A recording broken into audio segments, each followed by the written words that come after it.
أعوذ بالله من الشيطان الرجيم. بسم الله الرحمن الرحيم. قل أوحي إلي أنه استمع نفر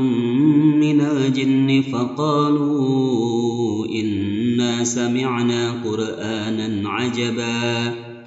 يهدي إلى الرشد فآمنا به ولن نشرك بربنا أحدا وأنه تعالى جد ربنا ما اتخذ صاحبة ولا ولدا وأنه كان يقول سفيهنا على الله شططا وأنا ظننا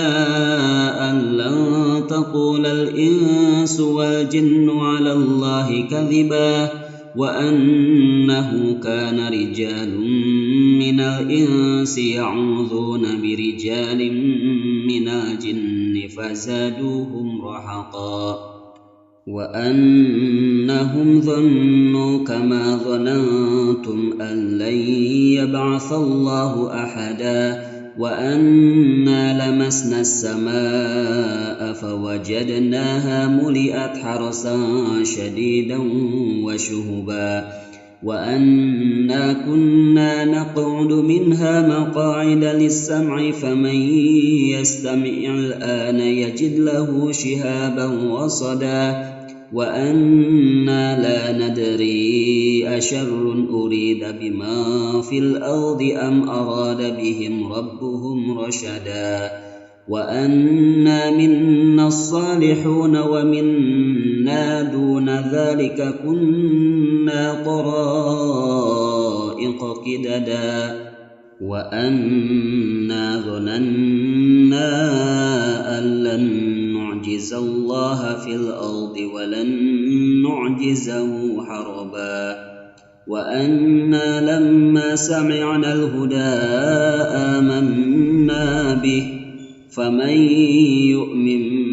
بربه فلا يخاف بخسا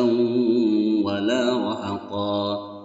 وأنا منا المسلمون ومنا القاسطون فمن أسلم فأولئك تحروا رشدا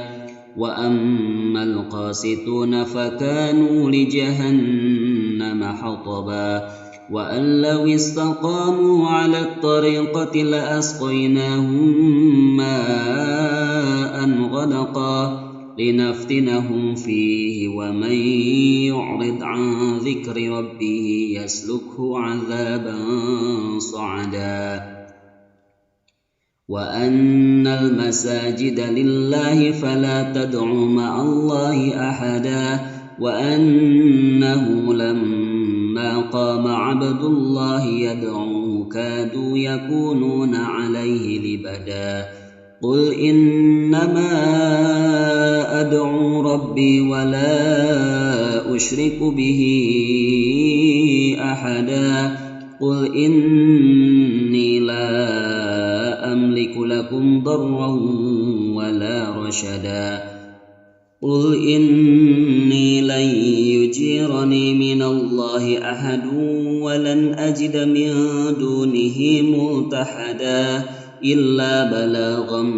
من الله ورسالاته ومن يعص الله ورسوله فإن له نار جهنم خالدين فيها أبدا حتى إذا رأوا ما يوعدون فسيعلمون من أضعف ناصرا وأقل عددا قل إن أدري أقريب ما توعدون أم يجعل له ربي أمدا عالم الغيب فلا يظهر على غيبه أحدا إلا من ارتضى من رسول فإنه يسلك من بين يديه ومن خلفه رصدا ليعلم أن قد أبلغوا رسالات ربهم وأحاط بما لديهم وأحصى كل شيء عددا. صدق الله العظيم.